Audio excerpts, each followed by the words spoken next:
Para mí, cuando me dijo el doctor profesor que iba a dar esta charla, pues estaba estacionando hace poco, porque uno de mis héroes es el doctor Jesús Kumar.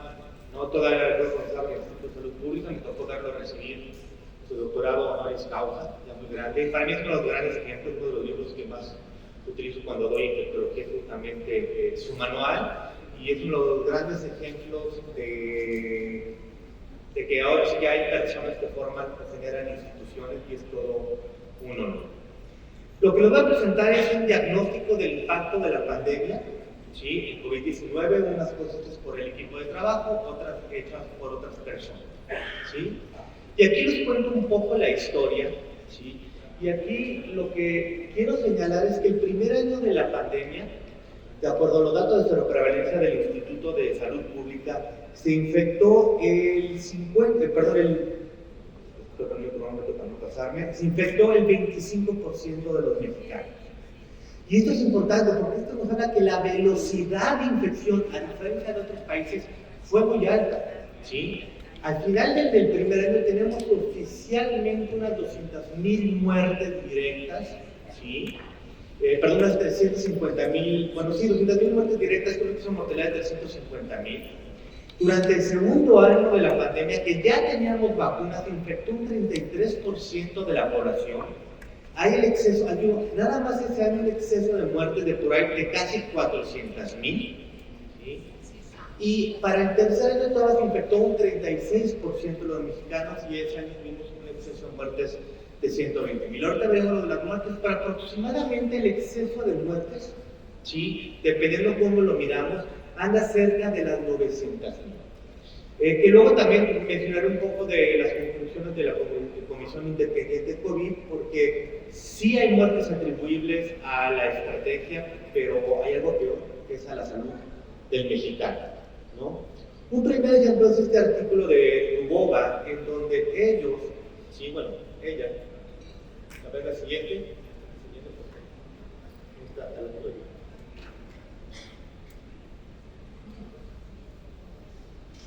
Problemas técnicos. ¿Se trabó la presentación?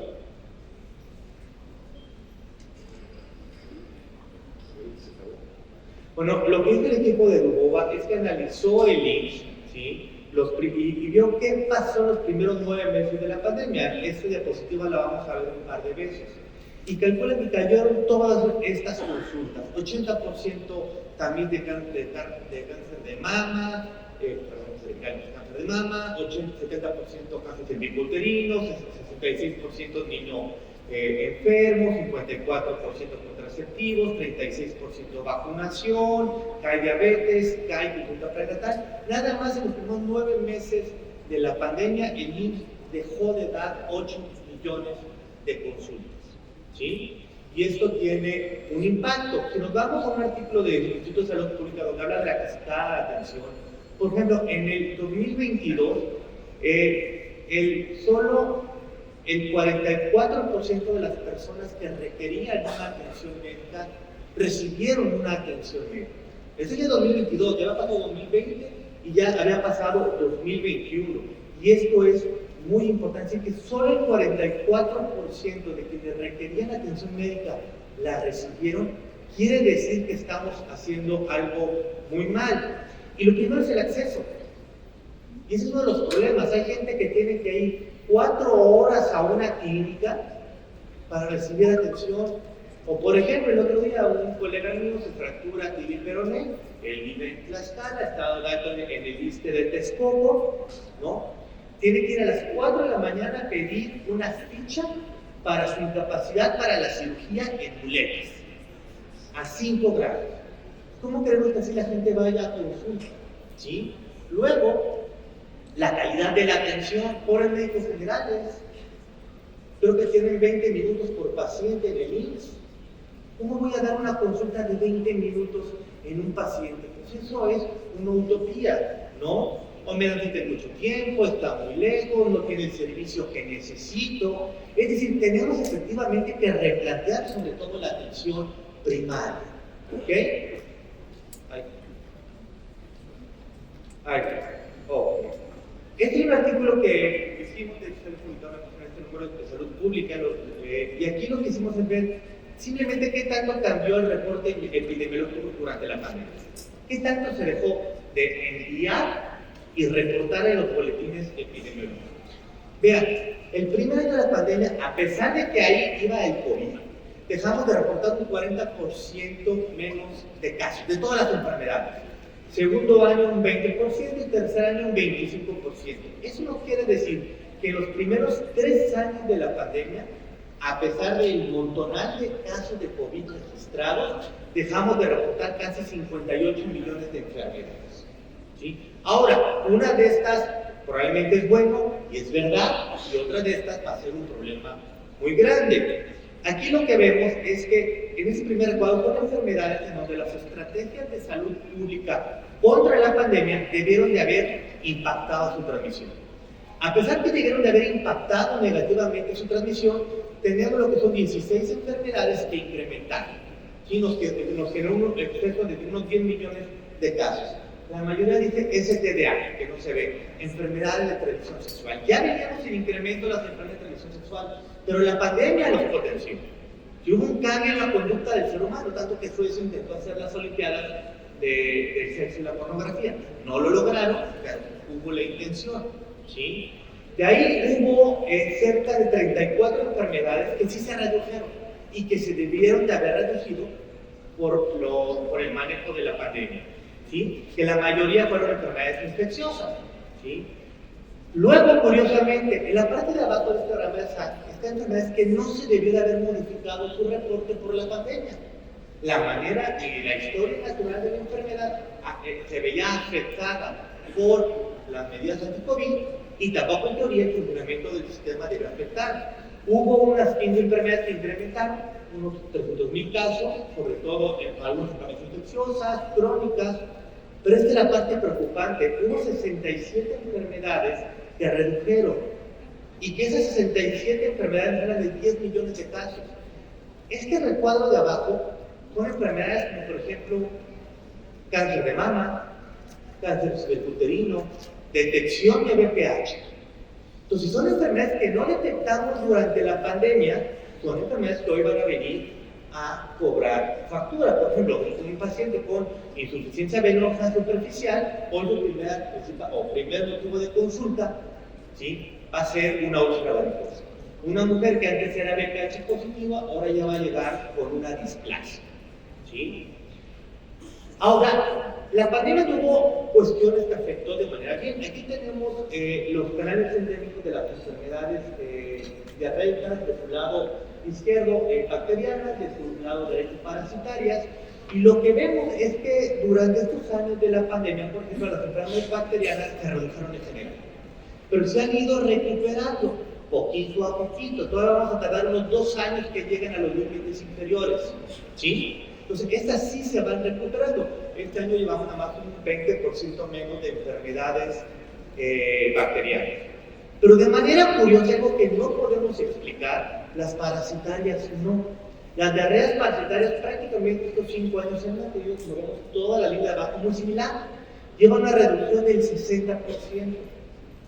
Entonces es un fenómeno muy curioso. Estoy reduciendo las diarreas parasitarias de manera muy consistente debido a la pandemia, pero ya se están volviendo a incrementar las bacterianas. ¿No? Entonces es un problema muy serio y sí, algo que hemos visto que concuerda con lo que presentó la doctora Alpuche, tenemos el incremento importante de hepatitis A y sobre todo de casos graves de hepatitis A. Vean la varicela ya iba en disminución, ¿ok? Y eso que la vacuna no es una vacuna que se le ponga a todo el mundo, pero vean cómo disminuyó durante la pandemia. ¿Sí? Vean cómo se cae la gráfica de abajo, prácticamente dejó de haber. Y aquí hay 2 motivos. Uno, las medidas anti-COVID, pero también varicela como virus tuvo que competir contra el SARS-CoV-2. ¿Ok? ¿Saben qué bueno? Se nos acabó varicela. Ya tenemos muy poquita varicela. ¿Es bueno? Pues depende. Porque en estos casi 5 años tenemos un déficit de casi 700,000 casos de varicela. ¿A qué bueno? Pues qué bueno no, porque como no hay vacunación masiva contra varicela, tenemos un pool muy grande de niños susceptibles a varicela. Y son niños que van a ir incrementando edad. Y la probabilidad de que vayan a presentar un cuadro grave de varicela es amplio. O por ejemplo, en nuestro país que tenemos un inicio de vida sexual activa muy temprano, imagínense chavitas que les dé varicela estando embarazadas. Y la varicela, por supuesto, que es teratógena. ¿Sí? Entonces tenemos este problema de varicela. Hoy en Ciudad Valles, en la Huasteca Potosina, tenemos un broncononón de varicela. Y controlar el brote de varicela en una escuela es bien difícil por el periodo de incubación. ¿Sí?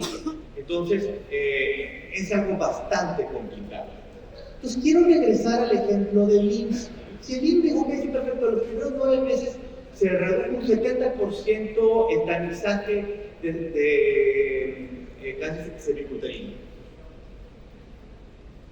Este es el canal endémico, esta es la infección por VPH. En negrito, bueno, ahí tenemos nada más el periodo de la pandemia, 2020-2024. Al principio de la pandemia tenemos muy poquitos casos y va subiendo, y actualmente la detección de VPH se encuentra en el límite inferior de lo esperado.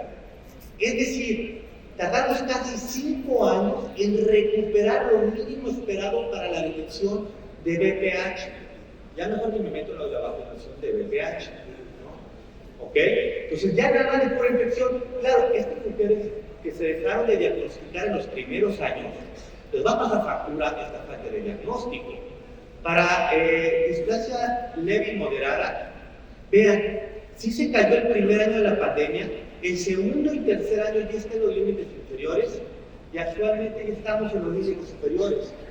De hecho, en el 2024 tenemos un exceso de más o menos 30% del reporte de displasia cervical leve y moderada.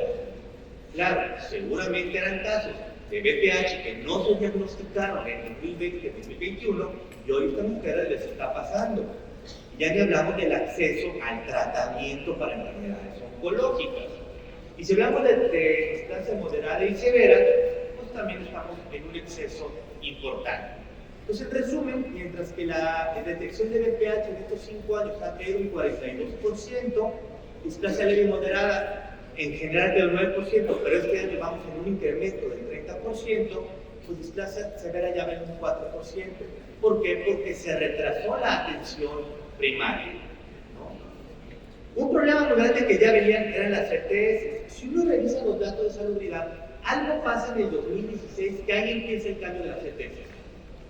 Lástima que ya no está aquel encargado de hacer la promoción, Rui, pero simplemente déjense del sexenio anterior, vamos al sexenio de Peña Nieto. ¿Cuándo fue la última vez que vieron comerciales de ETS? ¿O qué pasó, por ejemplo, que estaban los bols con condones en todos los lugares de atención primaria? En San Luis Norte ya no tenemos estos bols con condones para atención primaria. ¿Sí? Entonces, nada más, durante lo que va de la pandemia, por ejemplo, de sífilis adquirida, tenemos un exceso de 40,000 casos. De hecho, desde 1982 hasta la fecha no llevamos tantos casos de sífilis adquirida. Y aquí no les hablo de la venérea, digo, de la congénita. En congénita también estamos en récord, y eso es un error, porque todo médico que atiende un embarazo tiene la obligación de descartar sífilis. Si hoy tenemos un exceso de sífilis congénita, quiere decir que no se está haciendo un buen control prenatal. ¿Sí? De gonococo tenemos un exceso de 27,000 casos. Digo, tenemos la suerte de no ser Estados Unidos, que pasa lo mismo, nada más que ya tienen resistencia a antibióticos. Tarde o temprano nos va a llegar. ¿Sí? Chancobrando un exceso de 1,000 casos, herpes genital un exceso de 13,000. ¿Sí? Y bueno, de VIH estadísticamente no ha habido cambios, pero hemos tenido una caída en el diagnóstico de VPH. Pero si lo vemos en porcentaje, vean, sífilis, lo que va de esta pandemia, llevamos un incremento casi 200%, gonococo 130%, chancobrando 36%, herpes genital 45%, y eso es estadísticamente significativa. Pues tenemos un problema muy serio de enfermedad de transmisión sexual que no es único de México, Esto es bien importante mencionar, es un problema global. Entonces vamos a la vacunación pediátrica. Yo un poco agarrando los datos de Ensanud, vean, pentavalente 70%, triple viral 60%, y eso es para 2 años. Y eso que todavía no le añadimos los datos, la doctora Estela escucha de la caída en los anticuerpos neutralizantes en el grupo de mayores de 20. que en las dos universidades donde yo trabajo, ¿qué estamos haciendo? Tienes 22 años para arriba, te me vacunas contra sarampión, mijito. Porque tú que tienes 22 no has estado expuesto al virus silvestre. Y si no fue bien, te vacunaron a los 12 años. Ya tienes 10 años de tu última dosis sin exposición al virus silvestre. Cosa que el estudio de Chile nos da la razón. ¿Sí? Bueno, 1 de cada 5 tiene el esquema de vacunación completo. ¿Sí? Y entonces vemos que el esquema completo en el 2022 para la edad es del 42%. Ese es un problema grave. También lo quiero decir, sí se incrementó el problema de vacunación en la sección anterior, pero esto no empezó en la sección anterior. Recuerden el sección de Peña Nieto que nos quedamos sin cartillas de vacunación. Recuerden la falta de BCG, de hepatitis B. O sea, esto ya lleva un rato, más o menos. Si ya desde el 2007 ya se veían datos de caída de vacunación y 2013 ya era muy obvio. Claro, ahora estamos peor que nunca. Pero bueno, de modo, y esto nos va a pasar factura. ¿Qué pasa con mujeres? BPH 43%. Y aparte me encanta, le están poniendo una sola dosis de BPH. Ya sabemos que 2 dosis es casi igual de bueno que 3 dosis. Por lo menos en San Luis Potosí, las indicaciones, se le pone una dosis de BPH. Pues déjenme decirle que si hacemos eso, estamos tirando el dinero a la basura. ¿Sí? O por ejemplo, triple viral en adolescentes, 32%. ¿Sí? Y ya no hablar, bueno, en adultos jóvenes, estamos 27%. Pues sí tenemos un pool muy importante susceptibles para sarampión y pues papera. Digo, si hay alguien aquí de la UNAM, creo que Gustavo de la UNAM, ¿sí? ¿Qué está haciendo UNAM? ¿Sí? Pero hay compañeros de los hospitales y letras causaron un brote de paperas hace unos años. Y nos va a pasar pronto, ¿eh? Dirán, bueno, las paperas no es gran problema, ¿no? A empezar, causa incapacidad laboral. Y segundo, riesgo de complicaciones reproductivas o pancreáticas. Igual, vean, neumococo en ancianos o influenza en ancianos de embarazadas muy bajo. No logramos ni vacunar al 80% de las embarazadas contra influenza. Tétanos, tenemos casos de tétanos, tenemos casos de rabia. Me encantó, hace poco se reinició las campañas de vacunación antirrábica en San Luis Potosí. Había la carpa, pero no había vacuna. Nomás pusieron la carpa para el foto. O sea, ese tipo de cosas no nos funcionan. Ahora, este es el panorama de la mortalidad. Hay claramente primera, segunda, tercera, cuarta y quinta ola. ¿Ok? Y vemos cómo en el número total de muertes, pues como 2020 y 2021 tiene un gran exceso. Hay varios cálculos de varios autores, pero de muertes totales, ¿sí? En los primeros 3 años, en nuestro equipo de trabajo calculamos 940,000 muertes en exceso. Ahorita les hablaré de las muertes por enfermedad. De manera sorprendente, la Comisión COVID dijo que perfecto, nada más que 1 de cada 3 muertes fueron por las políticas. 300,000 muertes, vamos a cerrar en números. Que muchos países ni siquiera tuvieron 300,000 muertes por COVID. Pero quiere decir que hubo 600,000 muertes que fueron nada más por el estado de salud de los mexicanos y por el estado de salud previo de los sistemas de salud. Y eso lo platicaba con el doctor Ruiz ayer, que venimos del aeropuerto. O sea, el trancazo iba a ser enorme. Aún lo manejáramos como se debió de haber manejado. Claro, se manejó como no debía, ¿sí? Y tuvimos casi 1 millón de exceso de muertes, ¿sí? Y algo que aumentó fue las muertes reportadas que tuvieron atención médica. Bueno, estuvo bueno. Pero ahorita vemos que gran parte de estas muertes que tuvieron atención médica eran médicos que iban al hogar. Así de sencillo, porque en muchos lugares no tenían dónde entrar, sean públicos o privados. Había hospitales privados en Luis Potosí que, aunque tuvieras seguro de gastos médicos, te pedían 250,000 pesos de entrada, no reembolsables, independientemente del seguro. Que por cierto nos falta regular eso en este país. Entre el gobierno de las aseguradoras y los hospitales privados tenemos un problemota muy grande, ¿sí? Pero si vemos las muertes en el hogar, aumentaron, sí aumentaron, pasaron de un histórico de 45% a 48%, 3 puntos porcentuales. Era gente que no pudo entrar al hospital y que los médicos fueron a ver. El IMSS más o menos mantuvo su número, ¿no? Se mantuvo en el histórico. Pero ¿dónde se dio el golpazo de estos 2 puntos porcentuales que ya no, que ahora se murieron en el hogar? En la Secretaría de Salud. ¿Qué quiere decir? Que la gente no se murió en sus hospitales generales. Se morían en las casas por falta de entrada al hospital. ¿Sí? Porque tuvimos una reconversión mal hecha. ¿Y por qué digo mal hecha? Hay lugares que hay, para toda la ciudad, 3 neumólogos. Hace un hospital puro COVID. Oye, pero tengo mis 3 neumólogos en otro hospital. No se quisieron ir. En lugar de tener un hospital híbrido, donde yo puedo mover al médico de alta especialidad de un piso a otro piso, y tantar. En el Hospital General de Ciudad de San Luis Potosí, la tasa de mortalidad en terapia intensiva, la tasa de letalidad, fue del 99%. Durante los primeros 2 años no había nadie capacitado para usar un ventilador. No había intensivista, porque los intensivistas no estaban contratados en el hospital. Eran puros médicos generales aprendiendo a usar aminas y aprendiendo a utilizar un ventilador. Entonces, esos son los problemas que nos enfrentamos. Ustedes ven los mexicanos, bueno, si mueren en el hogar y con la atención médica, eso es bueno, porque tampoco hay que morir en el hospital. Hay que recordar que no hay que llegar a la discanasia. Pero esto se incrementó en la pandemia. Pero no se incrementó porque la gente quisiera morir en su casa. Se incrementó porque la gente no pudo entrar al hospital.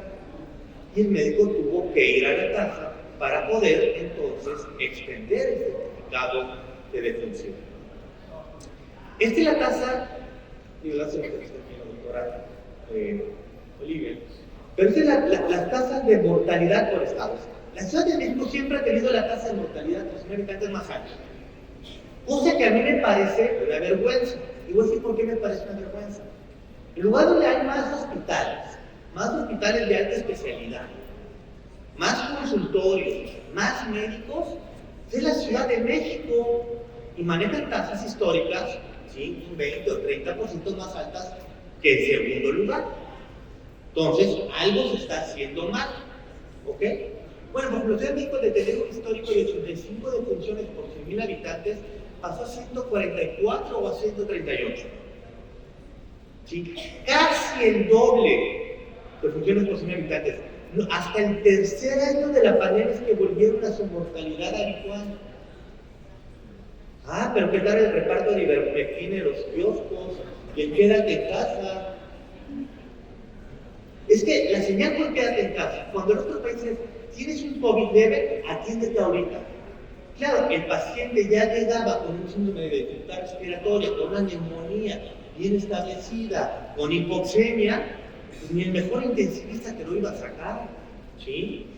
Chihuahua logró niveles muy altos, ¿sí? De hecho, la media nacional pasó de unas 60 defunciones por 100,000 habitantes, ¿sí? A unas 88, 89 defunciones por 100,000 habitantes. Vean, hasta el tercer año de la pandemia en nuestro país empezó a controlar la mortalidad. Hay países, por ejemplo, la zona norte de Italia, que fue la zona más dura del COVID, tardaron 6 meses en regresar a sus niveles de mortalidad, ¿sí? Y bueno, la Ciudad de México siempre se mantuvo en el primer lugar, y aquí no se ve bien por la pantalla, pero hubo cambios muy importantes. Ahora, quiero que se fijen en el estado de California Sur y Quintana Roo. Ellos se mantuvieron perfil bajito. Es más, Baja California de andar en el lugar, se mantuvo en los 30 y Quintana Roo también.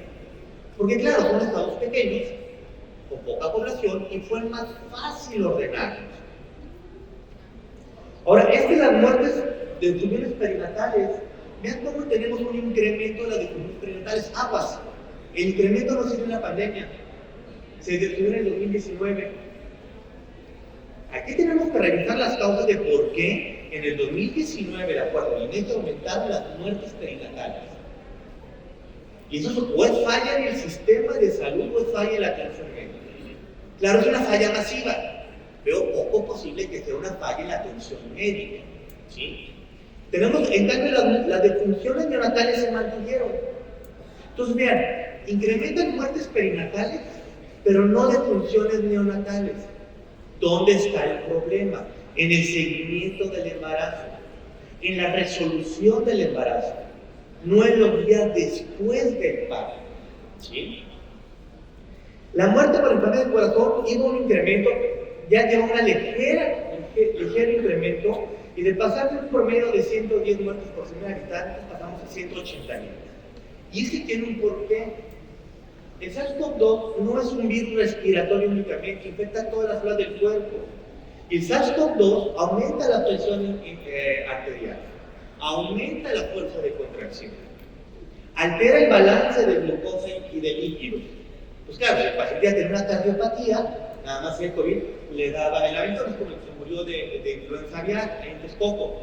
No se murió de influenza aviar, se murió de diabetes y hipertensión. A ver, pero antes de la influenza aviar estaba controlado. La influenza aviar se descontrola y se muere. Ese es el gran problema, ¿sí? Por ejemplo, de enfermedades cerebrovasculares, el gran chiquillote lleva para abajo, es más, vean la montañota de exceso de muertes. Otra vez, por un lado, por exceso directo del COVID, pero por ejemplo, en muchos lugares no pudieron hacer su código cerebro.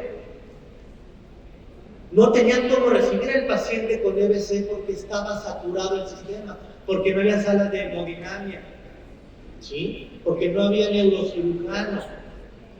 Yo me acuerdo que en el Instituto Nacional de Neurología les quisieron meter pacientes COVID. Yo quiero ver al neurólogo, al psiquiatra y al neurocirujano atendiendo pacientes COVID. ¿No?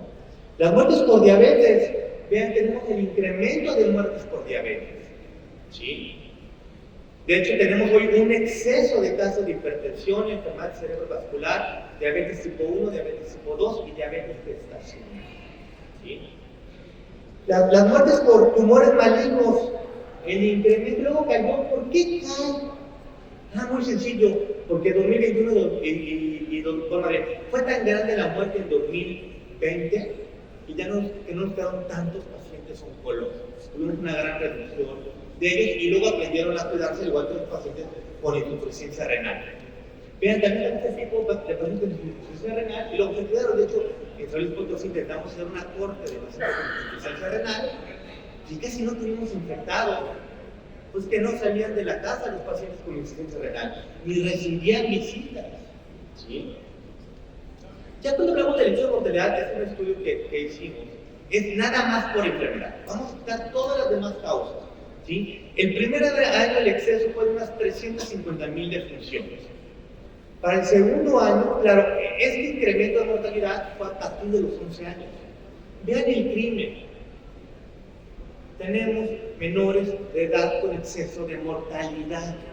Eso no se vale, ¿sí?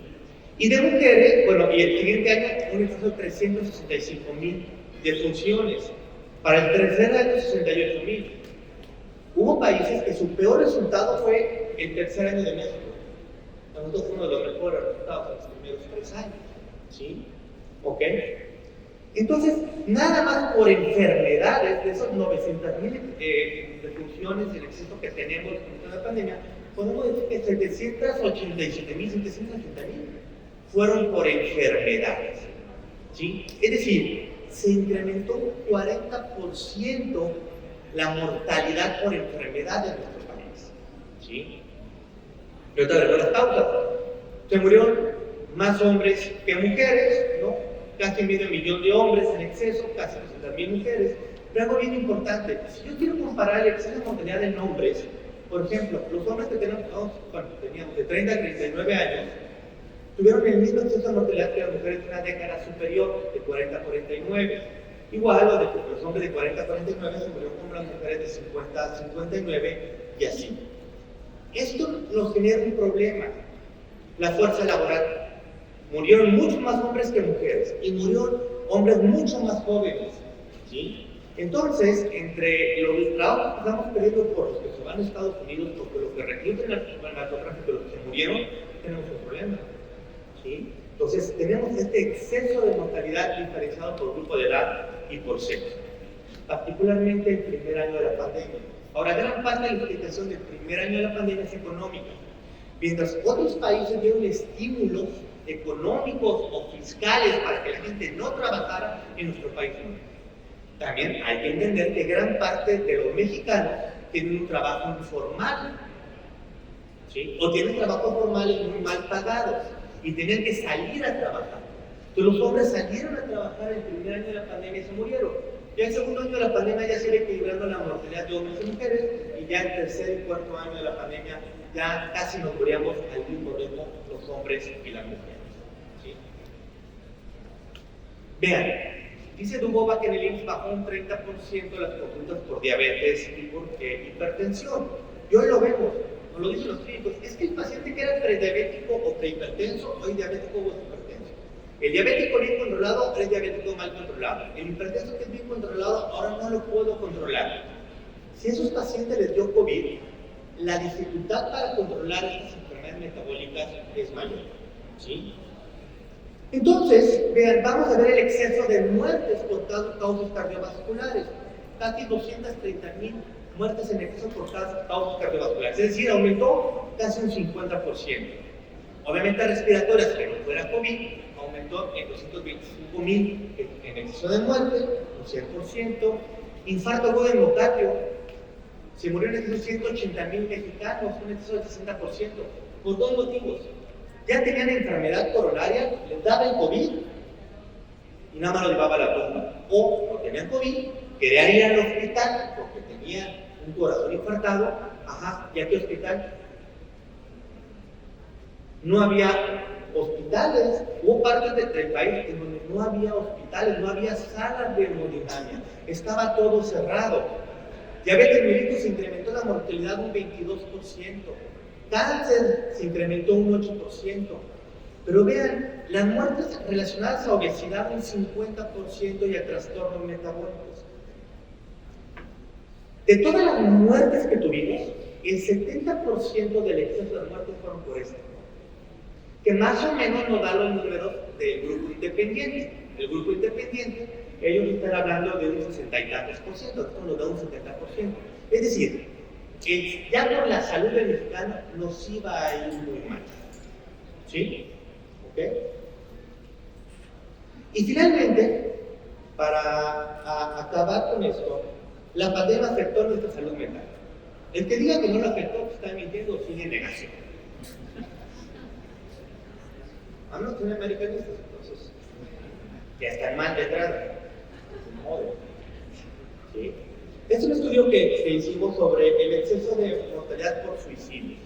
Algo que también me rompe el corazón es ver la base de datos con muertes de niños de 10, 9 y 8 años calificadas por suicidios.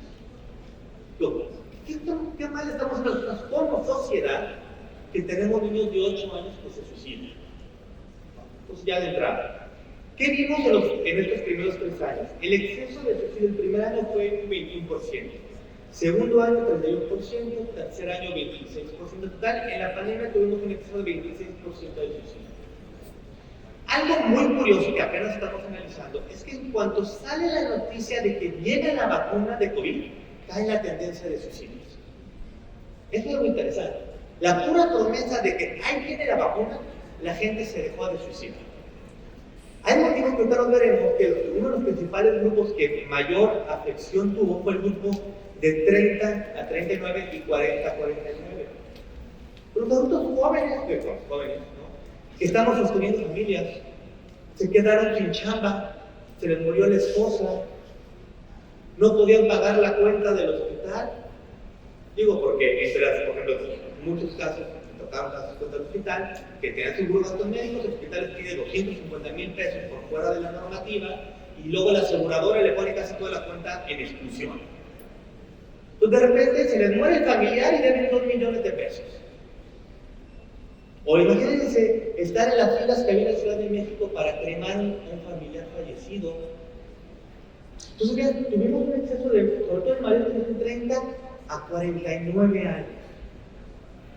Mucho fue por problemas económicos. Pero vean, también un exceso de un 36% en menores de 18 años. ¿Qué habrán vivido estos chavos en sus casas para llevarse al suicidio? También sabemos que la violencia intrafamiliar aumentó en la pandemia. Los abusos sexuales aumentaron en la pandemia. Los embarazos no deseados aumentaron en la pandemia. Esto nos está hablando de esta ruptura de nuestro tejido social. Que la ruptura del tejido social la vemos en todos los días. Buenos contra malos, blanco contra negro. Como si la política fueran equipos de fútbol. No, yo digo, que el partido vota confiar en un político. No le doy el beneficio de la duda, le doy el beneficio de la no duda. ¿Sí? ¿Ok? Pero acá hay un encono tan grande que esto se refleja, ¿sí?, a la cuestión económica en los suicidios. Pero lo más interesante es que la muerte por suicidio, y con esto ya casi acabo, no fue igual en todo el país, que es lo que hablaba con Rubí ayer.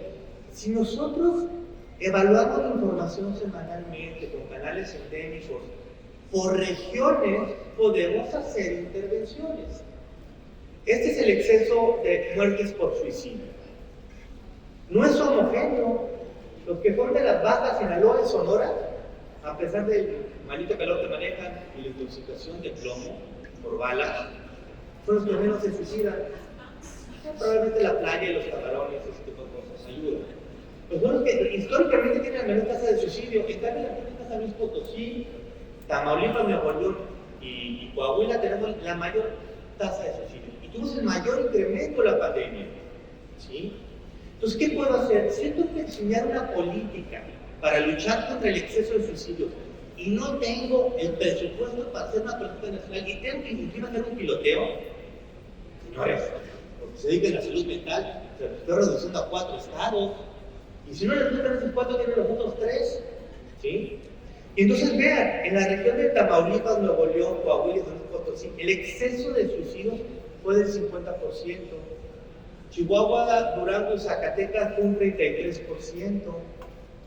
Pero vean, yo repito, muchas cosas que las bajas hay que aprender de Sinaloa y Sonora, fuera de la riquexiosis, pobrecito. ¿Sí? De hecho, tuvieron una disminución en los suicidios. ¿Y qué creen? Yucatecos, de Quintana Roo, lo de Tabasco, Campeche, perdón, también tuvieron una disminución en los suicidios. ¿Sí? Entonces tenemos también que ver estas consecuencias de la pandemia, ya ni por hablar del estrés postraumático. ¿Sí? Todo esto que les presenté no va a ser posible en un grupo de trabajo, es un grupo de trabajo multidisciplinario, hay gente de la UAM, de Iztapalapa, ¿sí?, de la UNAM, y como ven, muchos estudiantes de medicina que están con ganas de hacer algo. Bueno, para mí fue un gusto y muchas gracias, Gustavo.